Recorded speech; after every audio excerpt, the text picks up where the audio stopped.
नमस्कार सभी को। तो हम लोग कंस्ट्रक्शन सेफ्टी का जो चैप्टर 1 था उसको हम लोग कंटिन्यू कर रहे थे और पेज नंबर 41 तक हम लोगों ने कवर किया हुआ है और 3-4 पेज कुछ बचा हुआ है इस चैप्टर 1 में। तो वो आज हम लोग कंप्लीट करेंगे और वीडियो मेरा जो रहेगा वो 15 मिनट से कम का वीडियो रहेगा या मैक्सिमम 15 मिनट का रहेगा, उससे ज़्यादा वीडियो नहीं रहेगा।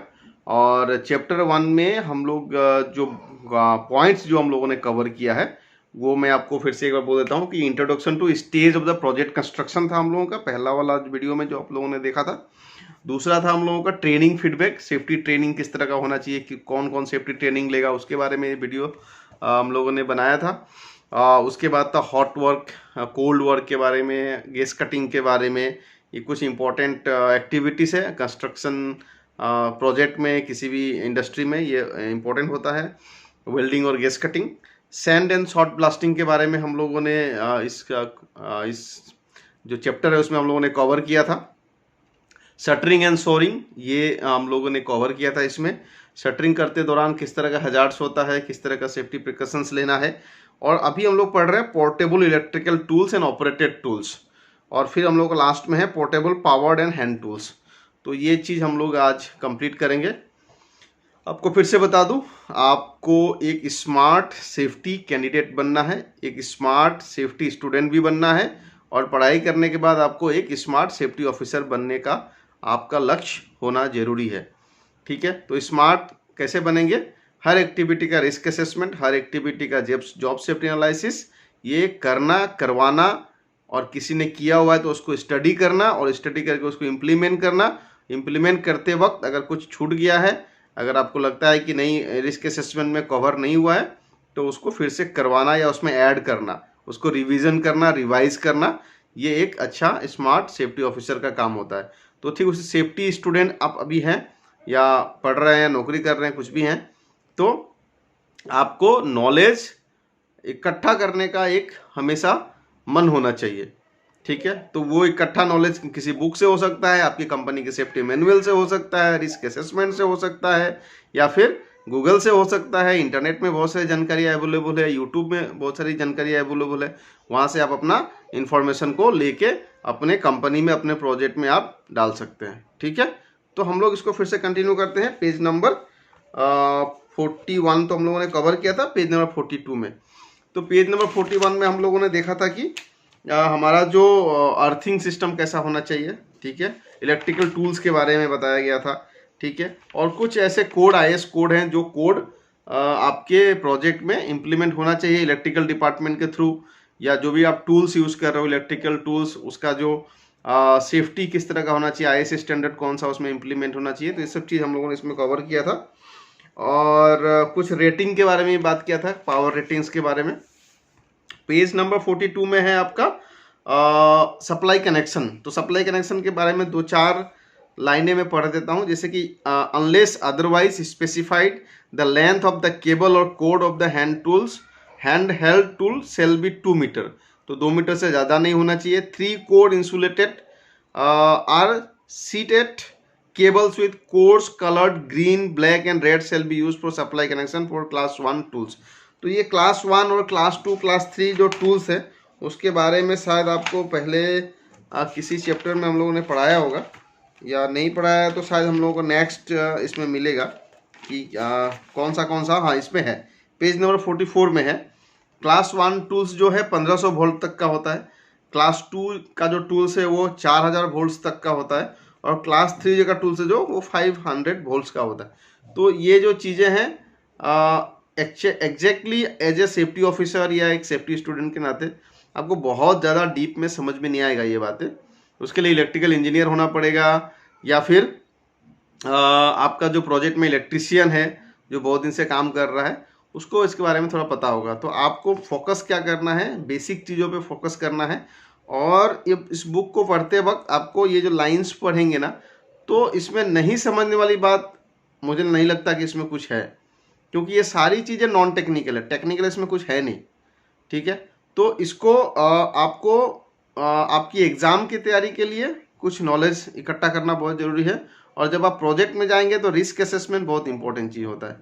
और रिस्क असेसमेंट में आपको 2-3 चीज़ देखना है कि जो भी इक्विपमेंट, जो भी डिवाइस आप यूज़ कर रहे हो अपने प्रोजेक्ट में, वो डिवाइस IS स्टैंडर्ड या यूरोपियन स्टैंडर्ड, जो भी नेशनल या इंटरनेशनल स्टैंडर्ड के तहत वो मैन्युफैक्चरिंग है या नहीं है, वो देखना है आपको। तो उसमें अगर आपको आपके प्रोजेक्ट में कोई सीनियर सेफ्टी ऑफिसर है या सेफ्टी मैनेजर है, और अगर नहीं है तो आपको खुद ही करना पड़ेगा, आपको खुद ही स्टडी करना पड़ेगा। ठीक है, तो इसमें ऑलरेडी कवर किया गया है। इसमें कुछ मार्किंग, जैसे कि देखिए मैंने जो पहले बताता हूँ, एक्चुअल में मेरा एक्सपीरियंस से बता देता हूँ, बाद में जब मैं बुक्स के जो पेजेस पढ़ता हूँ तो ऑटोमेटिकली उसमें आ जाता है। तो इसमें देखिए मार्किंग्स ऑलरेडी इसमें है। Tools manufactured in compliance with the IS 4655 shall be marked clearly and identify with the following।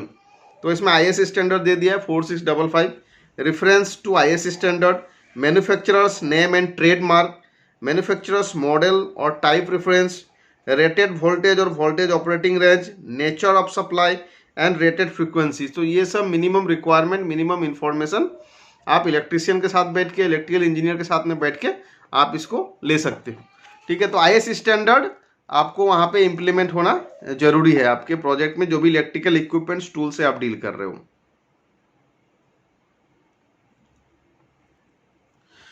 Okay, सो दूसरा जो है हम लोग एक और इसमें एक आइटम है, safety for the battery operated cordless tools. तो एक जो टूल्स होता है जो कि आपको क्या करना है कि इलेक्ट्रिसिटी पावर यूज़ करके उसको यूज़ करना पड़ता है, और एक बैटरी ऑपरेटेड भी होता है। तो बैटरी ऑपरेटेड जो हैंड टूल्स होते हैं उसमें भी हजार्ड्स है और उससे भी एक्सीडेंट हो सकता है। तो सबसे पहले आपको उसका मैनुअल इंस्ट्रक्शन पढ़ना है और उसके बाद ही उसको काम करना है। तो यहाँ पे पेज नंबर 44 में दिया गया है, read the understand thoroughly the instruction. तो जैसे मैंने बताया मैनुअल पढ़ना है। बाद में perform charging of the battery in dry location. ठीक है, वहाँ पे भीगा हुआ जगह नहीं होना चाहिए, सूखा जगह होना चाहिए। अवे फ्रॉम कंबस्टिबल मटेरियल, मतलब ऐसा कोई ज्वलनशील सामग्री आसपास में, ऐसा कोई जलने वाला सामान नहीं होना चाहिए। Do not operate cordless tool in और नियर फ्लेमेबल लिक्विड्स। तो ये सब जनरल रिक्वायरमेंट्स है कि जहाँ पे आग लगने का खतरा है, जहाँ पे कम्बस्टिबल मटेरियल रखा है वहाँ पे नहीं करना है, उसको यूज़ नहीं करना है। बैटरी का जो एक्सपायरी डेट है वो भी चेक करते रहना है, ताकि उसके बाद अगर आप यूज़ करेंगे तो वो ओवरलोड हो सकता है या उसमें फायर होने का चांस हो सकता है। तो इस तरह का इसमें कुछ आपको डूज एंड डोंट्स, क्या करना है और क्या नहीं करना है, इसमें गाइडलाइन में दिया गया है। ट्रेनिंग्स लास्ट में एक है पेज नंबर 45 में कि ट्रेनिंग देना है, यानी कि चाहे छोटा टूल्स हो चाहे बड़ा टूल्स हो, एज ए सेफ्टी ऑफिसर आपका ये जिम्मेदारी बनता है कि जो टीम, जो वर्कर उस टूल्स को ऑपरेट कर रहा है, वो टूल्स को यूज़ कर रहा है, उसको सेफ्टी ट्रेनिंग, सेफ्टी पर्टिकुलर उस डिवाइस के बारे में ट्रेनिंग आप चाहे तो खुद बना के ट्रेनिंग दीजिए, या फिर कोई जानने वाला इलेक्ट्रिशियन या मैन्युफैक्चरर कंपनी से कोई आदमी को बुला के उस टूल्स को कैसे सेफली ऑपरेट किया जाता है ट्रेनिंग देना आपकी जिम्मेदारी है। और ट्रेनिंग देने के बाद ट्रेनिंग रिकॉर्ड आपके पास होना बहुत ही ज़्यादा जरूरी है। तो इसके बारे में आपको ध्यान रखना है। और कुछ है उसमें portable powered and hand tools के बारे में कुछ इंस्ट्रक्शंस दिया गया है कि क्या करना है और क्या नहीं करना है। तो इसमें ऑलमोस्ट ये सब खत्म हो जाए। इलेक्ट्रिकल न्यूमेटिक टूल्स के बारे में थोड़ा कुछ इसमें दिया गया है। तो ये सब चीज़ों के बारे में ध्यान रखना चाहिए। न्यूमेटिक टूल्स के बारे में कुछ दिया गया है, जैसे कि नेल ड्राइवर्स हो गया, जैक हैमर्स हो गया, जैक्स हो गया, एयर कंप्रेसर। ठीक है, इस तरह का न्यूमेटिक टूल्स जो कि कंप्रेसर से चलता है, जो कि अलग से उसके लिए एक अलग से मैकेनिज्म होता है, उसके थ्रू चलता है। स्टैंडर्ड ऑपरेटिंग प्रोसीजर्स होना बहुत जरूरी है। उस तरह का कोई भी अगर इक्विपमेंट, न्यूमेटिक टूल्स अगर आपके पास है तो safety devices on tool hoses and hose connections, safety check valve, safety chains and retainers, pressure regulators. तो अगेन जो भी आपका न्यूमेटिक टूल्स है उसके लिए इंस्पेक्शन, उसके लिए अलग से चेकलिस्ट, उस इक्विपमेंट का अलग से inspection checklist, safety inspection checklist. साथ ही साथ में उसका जो मैन्युफैक्चरर का गाइडलाइन है उसके बारे में पढ़ना। साथ ही साथ में रिस्क असेसमेंट, उस पर्टिकुलर इक्विपमेंट को जब ऑपरेट करेंगे उसमें क्या क्या रिस्क है, क्या क्या हजार्ड है, उसको आइडेंटिफाई करना और साथ में उसको कम्युनिकेट करना वर्कफोर्स के साथ में, और फिर उसका रिकॉर्ड रखना। ये सारा चीज़ एक सेफ्टी ऑफिसर की जिम्मेदारी होती है। और हजार्ड आइडेंटिफिकेशन के लिए आपको कोई भी एक्सपर्ट या कोई जानने वाला आदमी के साथ रह के उसका पूरा हजार्ड को आइडेंटिफाई करना भी आपकी जिम्मेदारी होती है। तो यहाँ पे हमारा ये जो चैप्टर 1 है ये खत्म हो जाता है। और इसमें उसके बाद पेज नंबर 47 में क्वेश्चंस है, अराउंड 21 क्वेश्चन है। और 21 क्वेश्चन को मैं जस्ट क्वेश्चंस पढ़ देता हूँ, आपको इसका आंसर पूरा बुक्स में मिल जाएगा।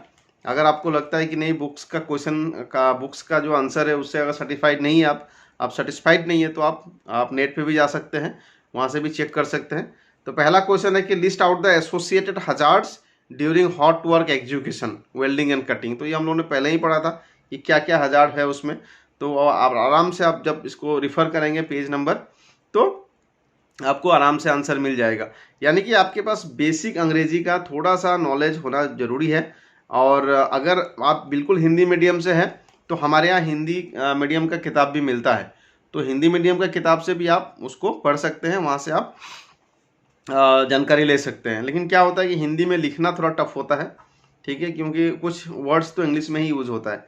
तो आप धीरे धीरे आपको हिंदी से अंग्रेजी में ऑटोमेटिकली आप आ जाएंगे जैसे आप उसको प्रैक्टिस में डालेंगे। तो list out safety precautions while transporting oxygen and acetylene cylinders. तो जब आप जो सिलेंडर्स होते हैं आपके ऑक्सीजन सिलेंडर या डीए डिजॉल्व एसिटिलीन जो होता है उसको शिफ्टिंग करना, लिफ्टिंग करना, उसको लोडिंग अनलोडिंग करना, उसमें किस तरह का सेफ्टी चाहिए उसके बारे में भी किताब में दिया गया है।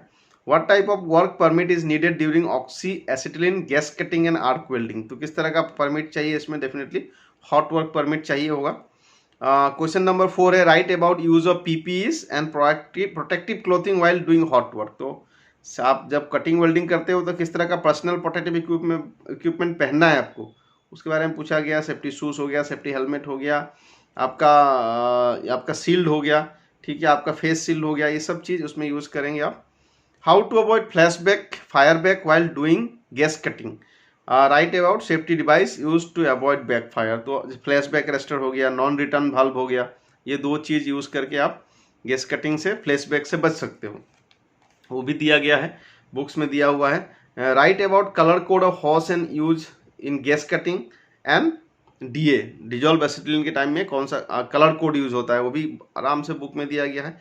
ऐसा कोई भी इसमें क्वेश्चन नहीं है जो कि आंसर आपको बुक में नहीं मिलेगा। और अगर आपको लगता है कि नहीं मुझे बुक से सेटिस्फाइड नहीं हूँ, आप गूगल करके भी आप ले सकते हो। बहुत सारे अच्छे अच्छे वेबसाइट हैं, ठीक है, जैसे कि ओसा का वेबसाइट है, uk.gov.in करके एक वेबसाइट है, वहाँ से भी HSC से भी ले सकते हो। हाँ, बहुत सारे वेबसाइट है जहाँ से आप इसके बारे में इंफॉर्मेशन ले सकते हो। Prepare a checklist for arc welding, earthing क्यों ज़रूरत है उसके बारे में क्वेश्चन है। Write definition about sand and shot blasting, जो ऑलरेडी आपके इसमें टॉपिक में कवर है। Write about civil construction activities, क्या क्या एक्टिविटीज़ होता है सिविल प्रोजेक्ट में, कंस्ट्रक्शन प्रोजेक्ट में। Define excavation and confined space, excavation क्या होता है, कॉन्फाइंड स्पेस क्या होता है। Explain about shuttering and shoring, उसके बारे में दिया गया जो ऑलरेडी बुक में है। Right safety precautions in use of compressed air, safety precautions in electrically operated tools, safety for the battery operated cordless tools जो अभी हमने बताया आपको। Safety precautions while using pneumatic tools, discuss safety precautions in trench excavation. तो अगर इसी तरह का क्वेश्चन है, बहुत इजी 21 क्वेश्चन है और पूरा ये 46 पेज का है। यानी कि अगर आप रोज 5 पेज भी पढ़ते हो तो 8 दिन में ये खत्म हो जाएगा, ठीक है, 9 दिन में, मैक्सिमम 9 दिन में, 10 दिन में, यानी कि 10 दिन में ये मैक्सिमम एक चैप्टर रोज 5 पेज भी थॉरोली पढ़ते हो, समझ के पढ़ते हो तो बहुत ज़्यादा टफ नहीं है। कोई भी मैट्रिक पास किया हुआ लड़का इसको पढ़ सकता है, समझ सकता है, लिख सकता है, बशर्ते उनको सीरियसली करना पड़ेगा, डिसिप्लिन वाइज करना पड़ेगा। रोज आधा घंटा पढ़ो, ज़्यादा पढ़ने की जरूरत नहीं है, रोज 1 घंटा पढ़ो, मैक्सिमम 1 घंटा काफ़ी है। आपको मोर देन 70% मार्क्स आपके एग्जाम में आना ही आना है अगर कोई लड़का रोज 1 घंटा पढ़ता है तो। और क्लास में आपको उसके बारे में काफ़ी कुछ चीज़ें और एक्सप्लेन किया जाता है, रिस्क असेसमेंट कैसे बनाया जाता है वो भी हम सिखाते हैं, ठीक है। तो आप किसी कंपनी में काम कर रहे हो या स्टूडेंट हो, दोनों ही में आप सीख सकते हो, इससे कोई प्रॉब्लम नहीं है। तो thank you for watching this video. ये चैप्टर खत्म होता है हमारा कंस्ट्रक्शन सेफ्टी का पहला चैप्टर। और दूसरा चैप्टर जो है वो वर्क एट हाइट है, continuous fall protection, scaffolding and ladder, उसके बारे में हम अगले वीडियो में बात करेंगे। और थैंक यू। और कुछ सवाल है तो आप कमेंट्स बॉक्स में लिखिए, हम लोग बात करेंगे, डिस्कस करेंगे। Thank you.